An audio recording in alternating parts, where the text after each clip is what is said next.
नमस्कार दोस्तों, आप सभी का हार्दिक स्वागत है। आईएफएमएस 3.0 के ट्रेनिंग प्रोग्राम में आज हम देखेंगे कि एक न्यू एम्प्लॉय जब ज्वाइन करता है, तो उसका रजिस्ट्रेशन किस प्रकार से करना है।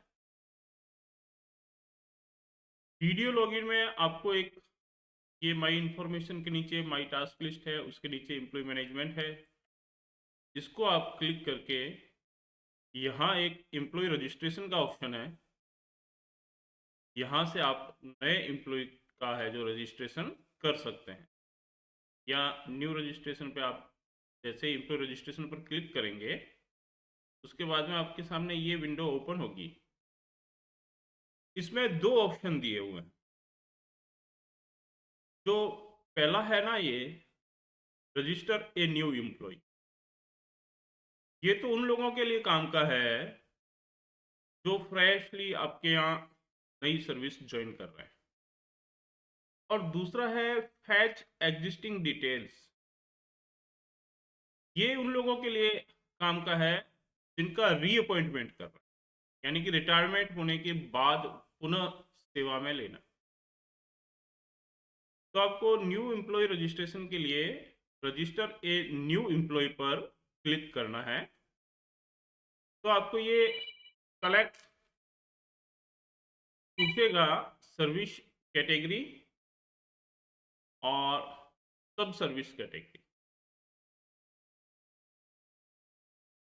यहाँ सेलेक्ट सर्विस में आप जाएंगे, सर्विस कैटेगरी को सिलेक्ट करेंगे कि आपके यहाँ जिस पोस्ट पर व्यक्ति आया है उसकी सर्विस की कैटेगरी क्या है। वो सर्विस कैटेगरी यहाँ से जैसे मान लीजिए ये सबऑर्डिनेट सर्विस में है, तो यहाँ सबऑर्डिनेट सेलेक्ट कर, फिर उसकी सब कैटेगरी को यहाँ सेलेक्ट करेंगे। इन दोनों कैटेगरी को बड़े ध्यान से सेलेक्ट करना है कि जो वास्तव में आपके यहाँ है पोस्ट, उसी के अकॉर्डिंग है जो इनको चयन करना है। उसी से आपकी सेंशन पोस्टों की डिटेल आएगी। अगर गलत कैटेगरी सेलेक्ट करेंगे तो आपको है जो सेंशन पोस्ट की डिटेल्स है जो नहीं आ पाएगी।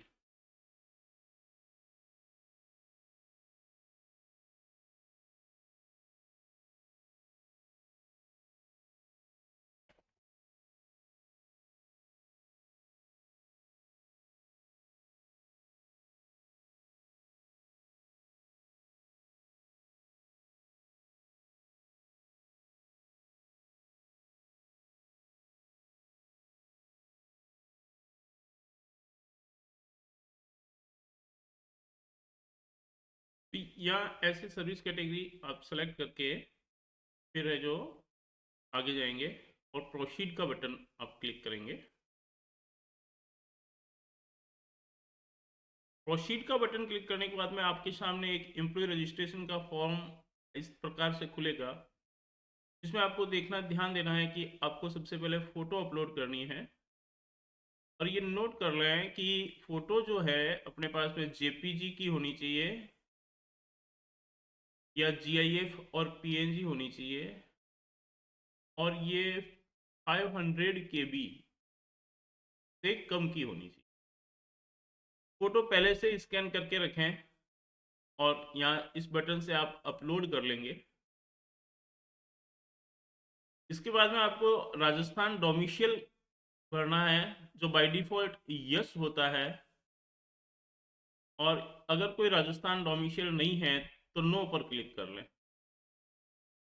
यहाँ आपको जन आधार की आईडी भरनी है।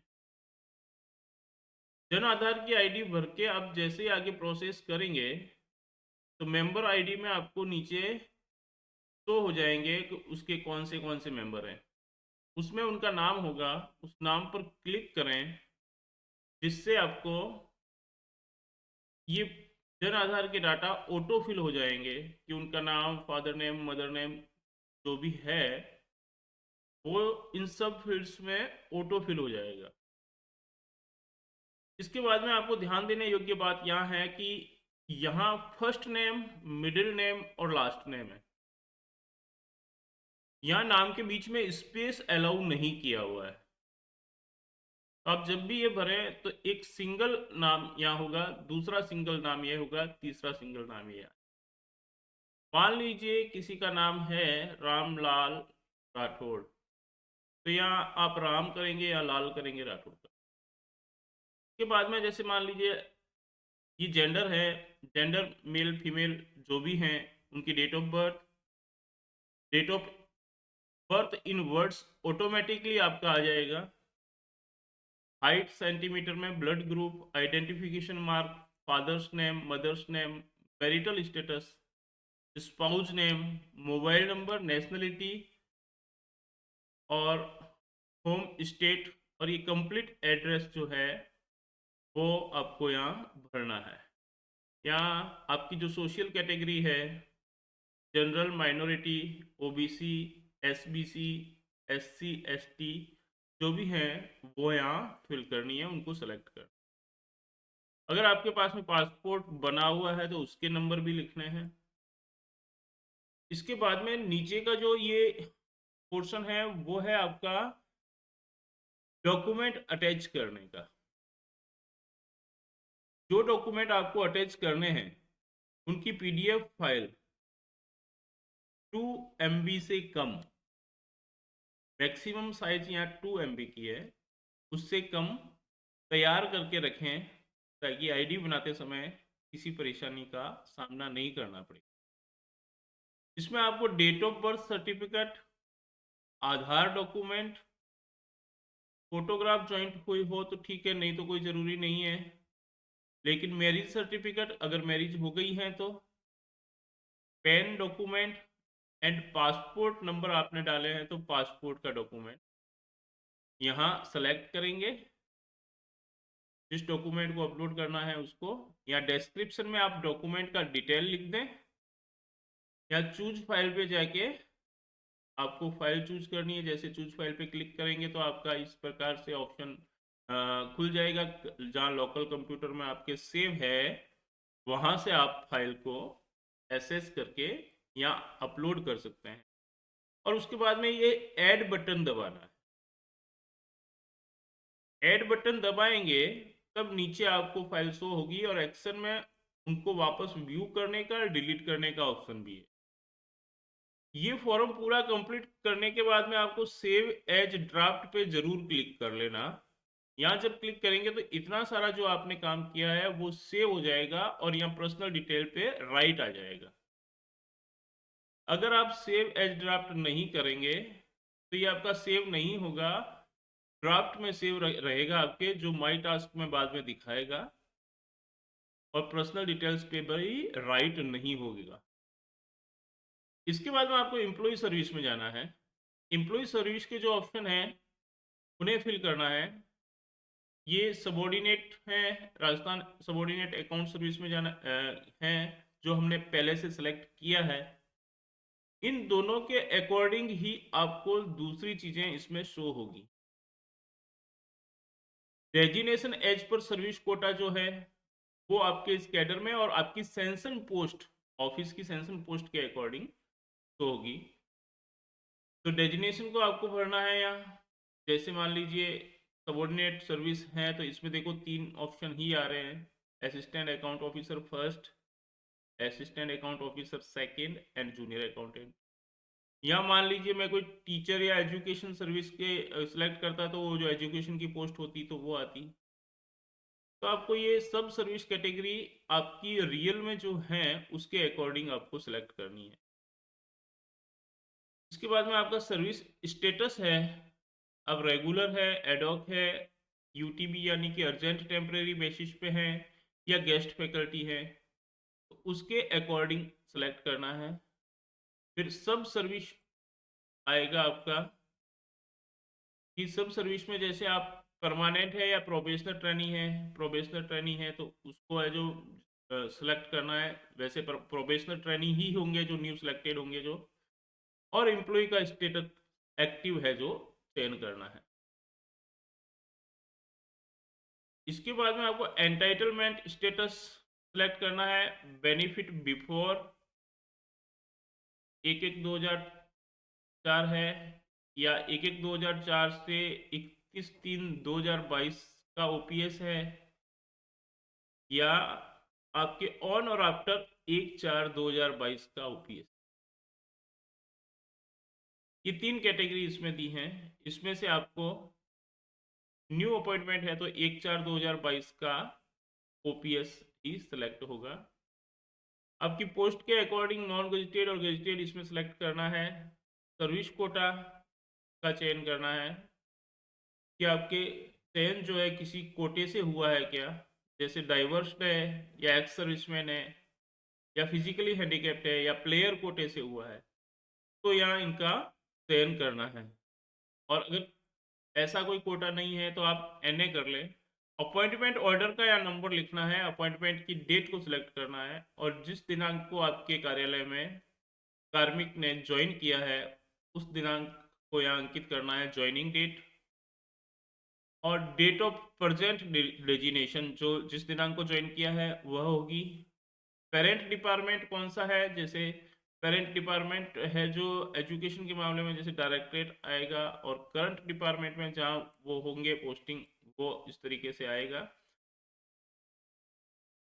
अकाउंट सर्विस में जैसे हमारा पेरेंट डिपार्टमेंट है वो डीटीए आएगा, और करंट डिपार्टमेंट में जहाँ उनकी पोस्टिंग होती है वो आएगा। इसके बाद में आपको डेजिनेशन ऑफ अपॉइंटिंग अथॉरिटी कौन है आपकी, उनकी डिटेल देनी है। Designation at the time of first appointment, आपने जिस दिनांक को ज्वाइन किया है उस दिनांक की आपकी फर्स्ट अपॉइंटमेंट के टाइम डेजिनेशन क्या है वो सिलेक्ट करना है। And post designation in current office, तो करंट ऑफिस में जिस पद के विरुद्ध, यानी कि जिस पद के विरुद्ध आपको लगाया है, जिस पद के विरुद्ध आपका वेतन आरित होगा, वो पोस्ट आपको यहाँ सेलेक्ट करनी है। और इसके बाद में आपको आपकी रिटायरमेंट डेट ऑटोमेटिकली आ जाएगी, ज्वाइनिंग टाइम और ये डालना है, date of joining regular service, और ये फील्ड आपको कंप्लीट भर के यहाँ भी आपको कोई डॉक्यूमेंट जो अपॉइंटिंग ऑर्डर है, ज्वाइनिंग है और कंफर्मेशन ऑर्डर है, ये आपको है जो अपलोड करने हैं। और यहाँ भी आपकी पीडीएफ की जो साइज होगी वो 2 MB होगी। फोटो आपको 500 KB का लेना है और बाकी सारे डॉक्यूमेंट आपको 2 MB के लेने हैं। ऐड बटन को जरूर दबाना है, सेव ड्राफ्ट जरूर करना है। ये करने के बाद में आपका नेक्स्ट यहाँ राइट आ जाएगा और आप नेक्स्ट पे जाओगे तब एड्रेस देगा। तो एड्रेस बिल्कुल सिंपल है, एड्रेस डिटेल परमानेंट डिटेल आपको यहाँ फीड करनी है। जो आप अगर रूरल में है तो रूरल सेलेक्ट करें और अर्बन में है तो अर्बन सेलेक्ट करें। और आपका परमानेंट एड्रेस और करंट एड्रेस दोनों अगर सेम है तो यहाँ सेम पे क्लिक कर दें, तो आपका ऑटोमेटिकली यहाँ अलग से भरने की आवश्यकता नहीं रहेगी। फिर इसको सेव एज ड्राफ्ट करके आप आगे बढ़ जाएं। फिर यहाँ राइट का साइन आ जाएगा। उसके बाद में आपको फैमिली डिटेल एंड नॉमिनेशन भरना है। फैमिली डिटेल पे जब आप आगे पहुंचेंगे तो आपको पुनः यहाँ आपके फैमिली की जन आधार ID देनी है। जो मेंबर है वो आपको जन आधार की ID में यहाँ भरने के बाद में यहाँ सेलेक्ट हो जाएंगे। उनके नाम, डेट ऑफ बर्थ और इनकी जांच कर लें। और इसके बाद में आपको ये बताना है कि ये आप पे डिपेंडेंट है या नहीं है, वो एम्प्लॉय है या नहीं है, और वो फिजिकली डिसेबल्ड है या नहीं है। अगर डिसेबल्ड है तो उसका प्रतिशत क्या है। ये सारी डिटेल फिलअप करने के बाद में आपको ऐड बटन पे क्लिक करना है। ऐड बटन पे क्लिक करेंगे जब आपको यहाँ नीचे है जो शो हो जाएगी उनकी एंट्री। फिर आपको अपनी सर्विस में इनमें से फैमिली मेंबर में से किसी को नॉमिनेशन करना है अपनी किसी भी स्कीम का। तो आप यहाँ स्कीम सेलेक्ट करेंगे, जैसे आपकी कम्यूटेशन कौन लेगा, जनरल इंश्योरेंस पॉलिसी का पेमेंट कौन लेगा, ग्रेचुइटी का पेमेंट कौन लेगा, ये सारी बातें हैं जो आपको बतानी है। इसके बाद में उस नॉमिनी का परसेंटेज कितना होगा। मान लीजिए आपने यहाँ ग्रेचुइटी सेलेक्ट किया, तो आप ग्रेचुइटी किस नॉमिनी को देना चाहते हो, उससे रिलेशन क्या है और उसका शेयर कितना है, 100% उन्हीं को देना है या 2 अलग अलग लोगों में बांटना है। और इनको ऐड जरूर कर देना। ऐड करके सेव एज ड्राफ्ट करके आप आगे बढ़ेंगे। नेक्स्ट आपका बैंक डिटेल्स का ऑप्शन है। बैंक डिटेल में आपको IFSC कोड, बैंक का नेम, ब्रांच नेम, आपके अकाउंट नंबर और फिर वापस कंफर्म अकाउंट नंबर दूसरी बार और डालने हैं। पासबुक अथवा कैंसिल चेक की फोटो आप PDF बना के रखें और डिस्क्रिप्शन में लिख दें कि आप यहाँ क्या अटैच कर रहे हैं, कैंसिल चेक या पासबुक के फर्स्ट पेज की फोटो, और चूज करें और यहाँ ऐड कर लें। और आपको सेव एज ड्राफ्ट जरूर करना है। इसके बाद में होता है पे एंटाइटलमेंट। पे एंटाइटलमेंट में आपको देखो कौन सा पे कमीशन मिल रहा है, किस डेट को आपको जो किस डेट को ज्वाइन किया उस डेट से मिल रहा है, और यहाँ पे स्केल सेलेक्ट करना है। Date of present pay scale यहाँ आप चूज करेंगे। उसके बाद में बेसिक पे यानी कि जो भी फिक्स पे आपको मिलेगी 2 साल तक वो कितनी है यहाँ इंद्राज करें। डियरनेस अलाउंस न्यू एम्प्लॉय को वैसे मिलेगा नहीं, लेकिन बाय डिफॉल्ट जो चल रहा है वो आ जाएगा। और गवर्नमेंट क्वार्टर अगर अलॉट किया है तो यहाँ यस या नो करें। HRA आप यहाँ भर दें, HRA है जो आपकी सिटी के अकॉर्डिंग सिलेक्ट होगा, और यहाँ डिक्लेरेशन पे क्लिक करके सबमिट बटन को दबाना है। यहाँ कुल मिला के 6 है जो आपको टैब दिए हुए हैं। इन 6 टैब में से सारी इंफॉर्मेशन आपको भर के फिर सबमिट करना है।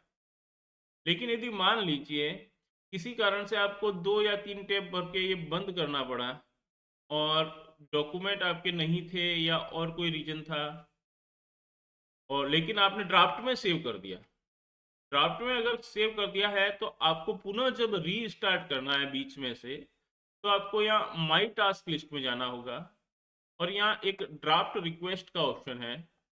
इस ड्राफ्ट रिक्वेस्ट पे क्लिक करना पड़ेगा।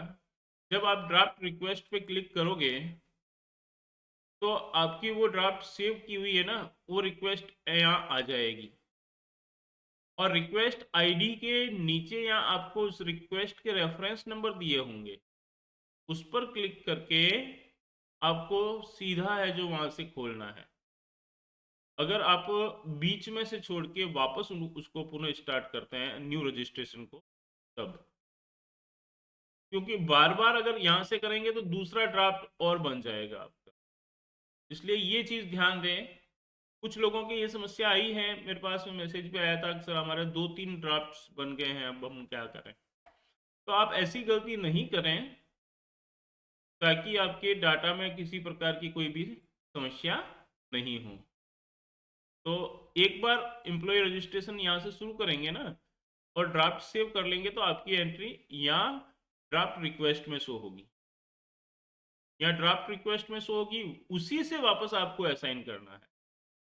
बार बार एम्प्लॉय रजिस्ट्रेशन में जाके वहां से नई नई एंट्री शुरू नहीं करनी है। तो दोस्तों ये आपको वीडियो है जो अच्छा लगा होगा, उम्मीद करता हूँ कि आपके लिए उपयोगी रहेगा। आपको अगर किसी प्रकार की कोई समस्या हो तो आप मुझे कमेंट करके भेज सकते हैं। धन्यवाद।